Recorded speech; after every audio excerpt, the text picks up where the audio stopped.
नमस्कार. भारताने Asia cup 9व्या वेळा जिंकलेला आहे आणि मागच्या 2 आठवड्यांमध्ये पाकिस्तानची 3 वेळा जिरवलेली आहे.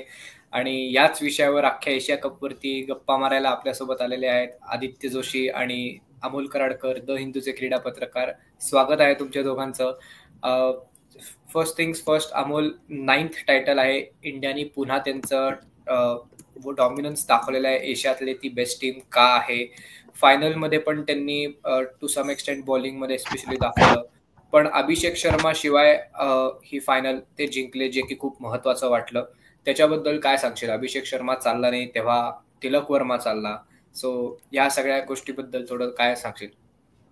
काल ते आपण रात्री लाईव्ह केला मॅच नंतर तेव्हा एक कमेंट आली होती आणि ते बहुतेक आधी किंवा नंतर व्हायरल मीम झालं जातं की अभ्यास केला शर्माजींचा आणि चालले वर्माजी, म्हणजे काय पेपर आला वर्माजींचा. तर ठीक आहे, मला धन्यवाद द्यायचे तुमचे की तुम्ही क्रिकेटिंग प्रश्न येतात. कारण दुर्दैवाने एशिया कप हा फक्त जिरवण्याबद्दल एवढाच उरला, हरवण्याबद्दल उरलाच नाही. ओके, त्याच्यामुळे मला बरं वाटतंय क्रिकेट बद्दल कोणी प्रश्न विचारतात. पण म्हणजे आदित्य, ऍक्च्युली तुला विचारायचं की मॅच नंतर काय झालं किंवा काय झालं नाही. कारण म्हणजे हे असं पहिल्यांदा सूर्या पण म्हटलं की पहिल्यांदा त्याच्या बघण्यात असं आलं की चॅम्पियन टीमला ट्रॉफीच दिली नाही. काय भानगड काय नक्की? आता ट्रॉफी, एशिया कप तर आपण जिंकला, पण ट्रॉफी पळवली.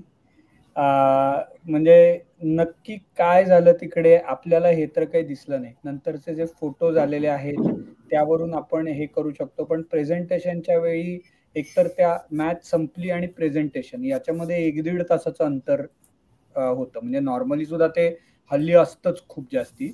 पण काल ते प्रेझेंटेशन होणार आहे का नाही हे काही कळत नव्हतं. आणि अल्टिमेटली झालं तेव्हा काय झालं हे आपल्याला नंतर कळलं.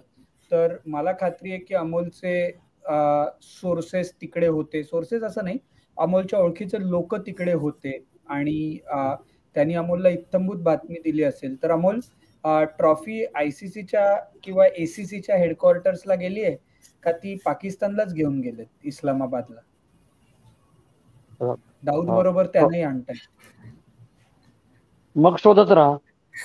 बोला बोला बोला बोला बोला बोला. आता सार्कॅस्टिक बोलायचंय का फॅक्च्युअल बोलायचं हे ठरवा, त्याप्रमाणे मी ठरवतो की काय बोलायचं. आपण कट्ट्यावरती फॅक्च्युअल बोलतो, त्याच्यावर फॅक्च्युअल बोलायचं. बोला. फॅक्च्युअल बोलायचं तर पहिली गोष्ट, सूर्यादय म्हणला की हे इतिहासात झालं नाही की स्पर्धा जिंकलो पण ट्रॉफी नाही मिळाली.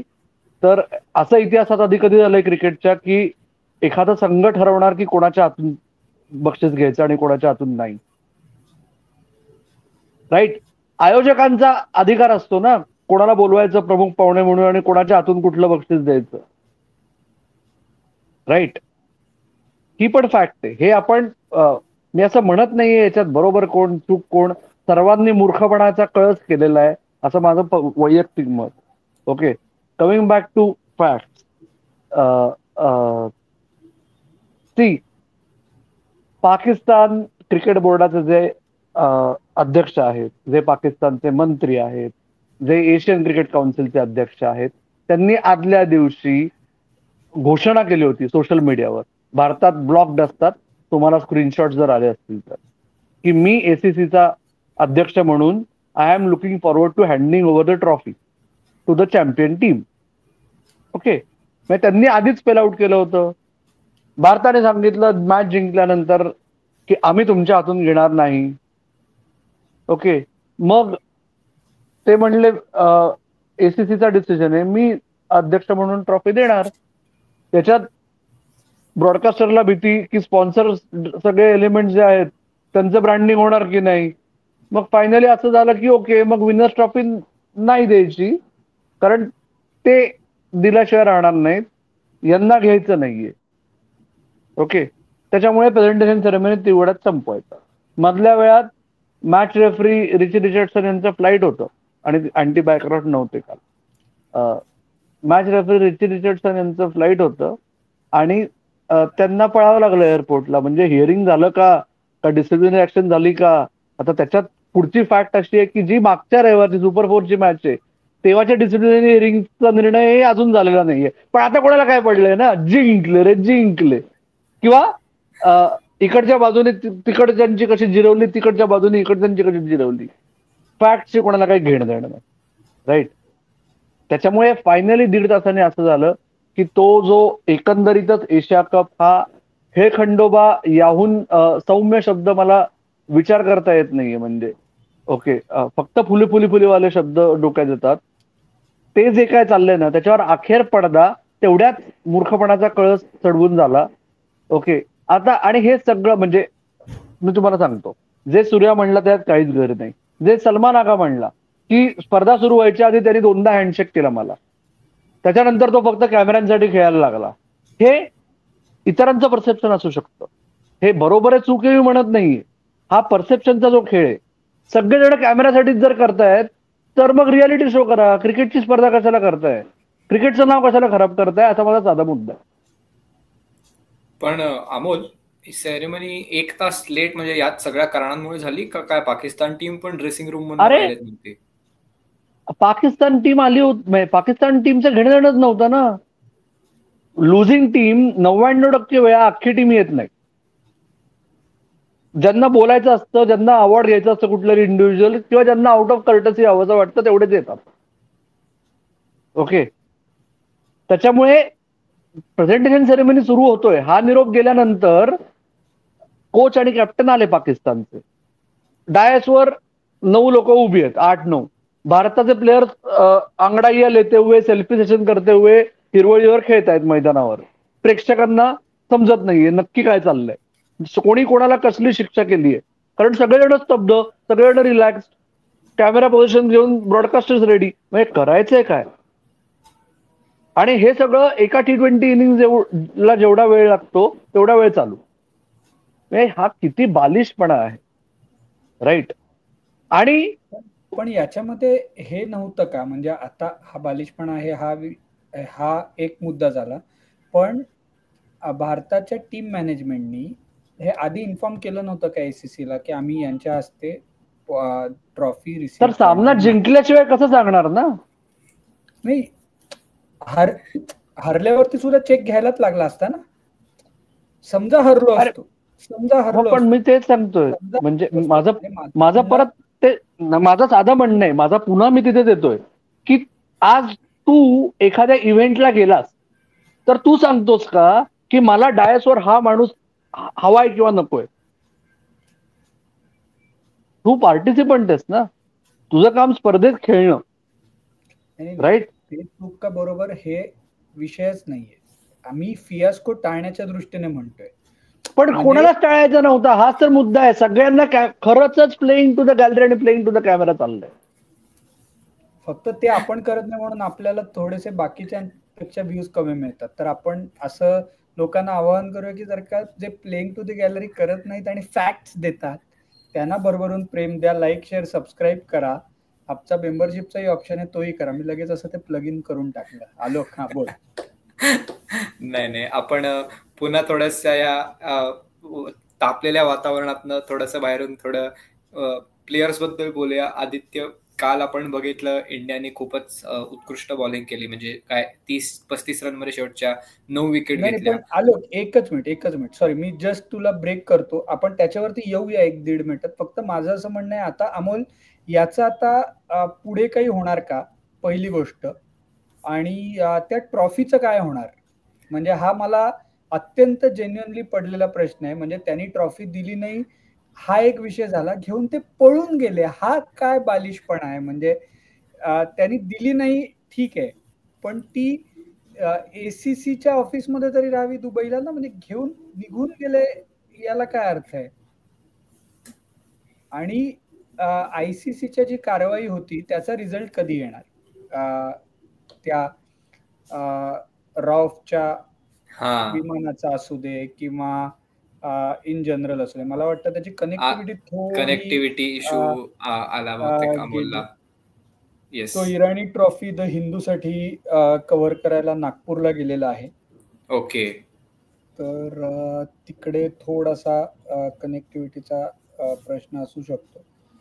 Yes. तर तो येईल लवकरच आपल्या बरोबर एपिसोडमध्ये परत. तर पण मला आदित्य हा बोल.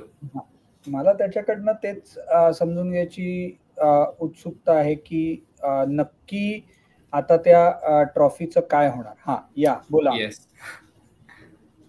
भारतीय सचिवांचं विधान काल रात्री 2:30 वाजता मला मिळालं. ओके, त्यांचं म्हणणं आहे की आम्ही आयसीसीची जी कॉन्फरन्स आहे हे बालिशपणाचं आहे. हे बघ, याच्यात तोडगा साधा काय काढू शकला असता की ती ट्रॉफी तिथे राहील, प्रेझेंटेशन सेरेमनी संपला असं जाहीर करतील, डिग्निटरीज डायस मोकळा करतील आणि भारताचा कर्णधार येऊन एकटा उचलेल किंवा अख्खा संघ कर्णधार उचलेल. राईट, हे लॉजिकल त्याच्यात सोल्युशन होतं. पण हे आपण इथे बसून लॉजिकचा विचार करतोय. ज्यांनी करायला हवा ते वेगळा विचार करतायत. ओके, आणि मग आपण फॅन्स म्हणून म्हणतो की कशी जिरवली, कसं त्यांनी राजकारण केलं, कसं त्यांनी हे केलं, आम्ही कसं हे केलं ते केलं, त्यात काही अर्थ नाही. ओके, राहिला मुद्दा ट्रॉफीचा. आत्ता ती ट्रॉफी कुठे मी नाही चेक केलं आज दिवसभरात. ओके, कारण काय तो म्हणजे इतका बालिशपणा आहे तो, त्याच्यात काही पॉइंटच नाही. आणि मला कामाच्या दृष्टीने माझा सहकारी आज सामन्याचा रिझर्व्ह डे असल्यामुळे माझा सहकारी आजपर्यंत दुबईत कार्यरत आहे, त्याच्यामुळे त्यांनी ते बघितलं. दुसरा मुद्दा, भारताचे बीसीसीआयचे सचिव नवनिर्वाचित नव्हे, की ज्यांनी बीसीसीआयचे नवनिर्वाचित अध्यक्षांना मागे उभं करून स्वतः मीडियाशी आधी बोलले. Okay, optics. सो त्यांनी रात्री 2:30 वाजता विधान दिलं की नोव्हेंबर महिन्याच्या पहिल्या आठवड्यात होणारी जी आयसीसीची कॉन्फरन्स म्हणजे आयसीसीची बोर्ड मीटिंग असते, तिथे भारत स्ट्रॉंग कंप्लेंट लॉन्च करणार आहे एसीसीचे अध्यक्ष आणि पीसीबीचे अध्यक्ष यांच्या विरोधात. ओके, पण म्हणजे त्यांनी काय होणार आहे पुढे काय? एसीसीचे अध्यक्ष म्हणजे एसीसीच्या अध्यक्षांना वर ऍक्शन घेतली जाईल का एसीसी वर ऍक्शन घेतली जाईल? बरं, आयसीसी एसीसी वर काहीच करू शकत नाही. ते व्यक्तीवरही काही करू शकत नाही. जर अँटी करप्शन रूल असेल तरच, राईट. ती काय डिसिप्लिनरी ऍक्शन याच्यावर घेण्यासारखं काही प्रोव्हिजन माझ्या तरी माहितीच नाहीये. मग त्या बोर्डावर कारवाई करणार का आयसीसी, हा पुढचा प्रश्न. पण ते सगळं ते आता ते भिजत गोंगळ ठेवायचं, राईट. पण हे टाळता आलं असतं. सामंजस्याने सगळ्यांनी घ्यावं लागतं. कोणी सामंजस्याने घ्यायचं नाही असं ठरवलेलं असलं की मग गेल्या 3 आठवडे जे सर्व प्रकारचे म्हणजे दर सामन्याच्या आधी किंवा दर दिवसागणी एक पायरी सगळ्यांनी जास्त वरवर चढत जायचं की हे कसं व्हायला नको. आणि म्हणून मला राहून असं वाटतं की हा अट्टाहास कशासाठी केलाय? ज्या पद्धतीने भारत सर्वोच्च व्यक्ती महत्वाच्यापासून अत्यंत सर्वसामान्य थरातली व्यक्ती जी 3 आठवड्यापूर्वी बॉयकॉट म्हणत होती, जी आता फटाके वाजवतीये, किंवा आमच्या घरी गरबा चालू होता, घराच्या जवळ ऐकू येणारा रात्री 12 वाजता सामना संपल्या गरबा मध्ये अचानक चक दे इंडिया लागलं. ओके, हा जो बदल आहे म्हणजे हे काय आहे नक्की मला नाही समजत. तिसऱ्या रविवारी कालच मॅक्झिमम आयबॉल्स आले. दशावतारचे कालचं संध्याकाळचं बुकिंग कमी झालं, त्याच्यामुळे पहिले 2 रविवार अफेक्ट नव्हता झाला. आज तुम्ही म्हणजे फुल ऑन प्लग आज तुम्ही म्हणजे असे मनातून येत आहेत. नाही, पण आदित्य, तू मगाशी विषय काढलास की कारवाई काय होणार, त्याचा निकाल कधी लागणार. पण अजून एक मला अमोल प्रश्न आहे की जे मागच्या रविवारी झालं, म्हणजे हॅरिस रौफचं काय विमानवालं सेलिब्रेशन असेल किंवा अजून जे काय ज्याच्यावर कारवाई चालू आहे, तर ह्या सगळ्या गोष्टींवरती तर ठीक आहे, त्यांच्यावरती आता होईल कारवाई. पण म्हणजे कालच्या मॅचेसमध्ये सुद्धा म्हणजे जसप्रीत बुमराहनी पण असं वगैरे केलं, ह्याच्यावर पुन्हा नवीन कारवाई होणार का काय? म्हणजे मला या सगळ्या गोष्टीचा खरंच इतका वीट आलाय ना, आणि आदित्य 3 आठवड्यात पहिल्यांदा बोलतोय, तर आदित्यचं मला मत जाणून घेण्यासाठी मी फार उत्सुक आहे.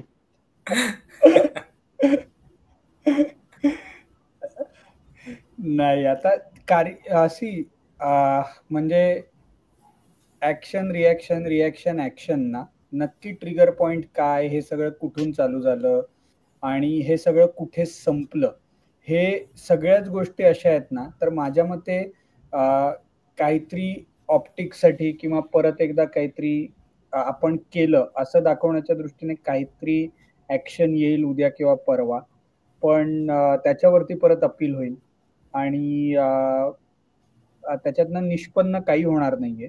त्याच्यामुळे ज्याच्यासाठी जे केलं होतं तो उद्देश काल माझ्या मते साध्य झाला.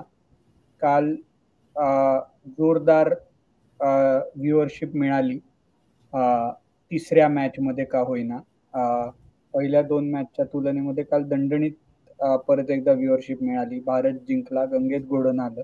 आता याच्या पुढे आयसीसीची काही कार्यवाही होईल असं वाटत नाही आणि भारत जिंकल्याचा आनंदच आहे. फक्त ज्या प्रकारे हा सगळा बिल्डअप केला गेला तो बरोबर होता का नाही आणि मुळामध्ये खेळायला हवं होतं का नाही, याच्यावरती आपण आधीही चर्चा केलेली आहे. ते एपिसोड जरी कट्टाकरांनी बघितले असतील, बघितले नसतील तर परत मागे जाऊन बघू शकतो. आणि ओव्हरऑल आय थिंक आपण म्हणजे सुरुवातीपासूनच आपण ज्याच्याबद्दल बोलत आलेलो आहोत की इंडिया किती डॉमिनंटली खेळेल ह्या टुर्नामेंटमध्ये ते दिसून आलंच या टुर्नामेंटभरमध्ये. पण अमोल, या टुर्नामेंटमधनं काही पॉझिटिव्ह, म्हणजे तू म्हणशील तसं अभिषेक शर्मा एक आहेच, कुलदीप यादव, पण या सगळ्या पलीकडे भारतासाठी काय पॉझिटिव्ह होते एशिया कपमध्ये? सूर्यकुमार यादवचं प्रस्थापित होणं, कारण ज्या पद्धतीने तो कर्णधार झाला, आधीच्या उपकर्णधाराला डावलून त्याला कर्णधारपद दिलं गेलं. ओके, मग त्याने हळूहळू तो आदर मिळवणं हे त्यांनी त्या 3 बायलॅटरल सिरीज मध्ये केलं आणि आता ते पहिली मल्टीनॅशनल टुर्नामेंट जिंकून, बरं हे कसं आहे माहितीये का, हसण्यावरही नेतो आपण सगळे, पण प्लेयर्स त्याच्यातनं काय जात असतील, कारण काय 90% गोष्टी प्लेयर्सना तुला करावंसं वाटतंय का हा ऑप्शन नाहीये. एकदा मी खेळणार म्हणलं ना की मग गेलं तुझ्या हातातनं, राईट. त्याच्यामुळे प्लेयरचं वैयक्तिक मत काय आहे याच्याशी काही संबंध नाही. ओके, आणि परत आपण नको जायला, जसं मगाशी आदित्य म्हणला की सुरुवात कुठून झाली, तर सुरुवात कुठून झाली याचं ट्रिगर पॉइंटच सप्टेंबर 7 पोस्ट मॅच जे काय झालं, कोण कोणाबद्दल काय बोलले, इथपासून जी सुरुवात झाली विनाकारण, राईट. त्याच्यामुळे ते वाढत गेलं. पण सूर्याची कर्णधारपद म्हणून ऍक्सेप्टन्स आणि प्रस्थापित करणं स्वतःला हे आहे, म्हणजे सूर्याचं काम फत्ते नाहीये. आता सूर्याला जो बेस्ट बॅटर आहे कदाचित जगातला, भारताचा नक्कीच T20तला, हे बिरुद त्याला आता कर्णधार पदाच्या जोडीने मिरवण्याची आवश्यकता आहे. त्या बाबतीत प्रश्नचिन्ह नक्की आहे. सूर्याच्या बॅटिंग बद्दल आपण पुन्हा एकदा कधीतरी बोलूया, कारण माझं आणि आदित्यचं मत त्याच्याबद्दल आमचं एक मत आहे आणि अमोलचं नाही, कारण अमोल लगेच त्याचे 2025चे स्टॅट्स वाचून दाखवतो इंटरनॅशनल क्रिकेटमधले. पण म्हणजे एशिया कप संपलेला आहे अँड वेस्ट इंडिजची टेस्ट मॅच सिरीज आता सुरू होणार आहे लवकरच 2 ऑक्टोबरला. तर आदित्य, त्याच्याबद्दल काय तुझे थॉट्स, एक्सपेक्टेशन्स काही? मला इंटरेस्टिंग वाटतं की आपण ही सिरीज अप्रोच कशी करणार आहोत, कारण न्यूझीलंड विरुद्ध हे आपण आधीच्या एक कट्ट्यावरती बोललो होतो की न्यूझीलंड विरुद्धचा जो काय आपल्याला शॉक ऑफ लाईफ टाईम म्हणता येईल तो जो मिळालेला आहे, त्याच्यानंतर भारत पहिल्यांदाच भारतात खेळते. तर त्याच्यानंतर गिलनी इंग्लंडमध्ये जरी कमाल केलेली असली तरी न्यूझीलंड विरुद्ध भारताची सगळी टीम त्यांच्या स्पिनर्स समोर फिकी पडली होती. तर त्याच्यामुळे म्हणजे माझ्या दृष्टीने ही सिरीज पुन्हा एकदा आपला डॉमिनन्स निदान भारतात तरी एस्टॅब्लिश होतोय ना परत एकदा, आणि वेस्ट इंडिजची टीम आहे त्याच्यामुळे म्हणजे असं काही ग्रेट चॅलेंज आहे अशातला भाग नाही, पण तिकडेच आपण डॉमिनन्स किती दाखवतो आणि तो कशा प्रकारे दाखवतो हे दिसायला हवं. त्याच्यामुळे आणि मला उत्सुकता आहे की बुमरा पहिली टेस्ट खेळतोय का नाही, हा माझ्या दृष्टीने एक उत्सुकतेचा विषय आहे. माझ्या मते म्हणजे मला जर का कोणी प्रेडिक्शन विचारलं तर 2-0 भारत आणि एक तरी मॅच भारताने डावाने जिंकायला हवी असं माझं प्रेडिक्शन आहे. अमोल, तुला काय वेगळं वाटत असेल, आलोक तुला काय वेगळं वाटत असेल तर नक्की सांग. पण ही सिरीज डॉमिनेट करून जिंकणं महत्वाचं आहे, फक्त जिंकणं महत्वाचं नाही असं मला वाटतं. सिरीजच्या बिल्डअप मध्ये जी काय हवा थोडीफार होती ती सगळा फुगा फुटलाय. कारण गेल्या काही तासांमध्ये आधी शेमार जोसेफ, आता अल्झारी जोसेफ, दोघे जण अनुपलब्ध. ओके, त्याच्यामुळे जसं 2018 साली पृथ्वी शॉची जी डेब्यू 100 होती ना टेस्ट मॅचेस मध्ये, ती मी मैदानावरून बघितली होती. त्याची रणजी ट्रॉफीची डेब्यू 100 त्याच मैदानावर 2 वर्ष आधी पाहिली होती. आणि 2 bowling attack Rajkot Gujarat sorry सौराष्ट्रामध्ये. तर क्रिकेटच्या पार्लन्स बद्दल बोलतोय ना आपण, आता आपण क्रिकेटच्या दृष्टीने बोलतोय ना. पुण्यामध्ये म्हणजे मुंबईमध्ये म्हणता का तुम्ही, किंवा मुंबईत मॅच झाली म्हणजे महाराष्ट्रात मॅच झाली असं म्हणता का तुम्ही? टेक्निकली येस, पण तुम्ही म्हणता का? बरं बरं बरं, बोला बोला बोला. तो त्या 2 बॉलिंग अटॅकची जर तुलना केली ना, तर ती तमिळनाडूचा बॉलिंग अटॅक जास्त अवघड होता, जो त्या वेस्ट इंडिजचा बॉलिंग अटॅक होता. तुम्ही एकदा प्लीज बघा हायलाइट दोन्ही मॅचेस. त्याच्यामुळे तेवढा सोपा हा अटॅक होईल का? तर एवढा सोपा नाहीये. कारण एक जेडन सिल्स आहे हुकमी एकटा त्यांच्याकडे, पण हवा निघून गेलीये. त्यामुळे भारत कशा फरकाने जिंकतो, जरी पानिपत झालेलं असलं शेवटच्या घरच्या मालिकेत, तरीही भारत कसा जिंकतो आणि किती लवकर जिंकतो हे बघण्यासाठीची मालिका आहे. आणि आपण आता थोडंसं डोमेस्टिक क्रिकेटलाही टच केला. अमोल, तू नागपूरला गेलेला आहेस इराणी ट्रॉफी कव्हर करायला. थोडंसं इराणी ट्रॉफी बद्दलही सांग आम्हाला, की काय मॅच होणार आहे, काय एक्सपेक्टेशन्स आहेत rest of the India Vidarbha, थोडं त्याच्याबद्दलही सांगशील? सर्वात पहिली गोष्ट, समस्त भारतीय इन्क्लुडिंग मेजॉरिटी ऑफ क्रिकेटर जे चूक करतात ते तुम्ही करणं टाळा. इराणी कपचा सामना, इराणी ट्रॉफीसाठी नसतो. आणि या सामन्यात माझ्या दृष्टीने की विदर्भाचे जे 3 आता, हर्ष दुबे जो ऑलरेडी इंडिया ए साठी खेळलाय, यश राठोड ज्यांनी रणजी ट्रॉफीचा त्याचा हंगाम जो चांगला झाला होता, त्याला इंग्लंड विरुद्धच्या ए संघात घेतलं गेलं नाही, त्यांनी दुलीप ट्रॉफीत खणखणीत परफॉर्मन्स दिलाय. दानिश मालेवार, त्यांनी त्याची जी मागच्या हंगामात दाखवली चुणूक होती ती चालू ठेवली आहे.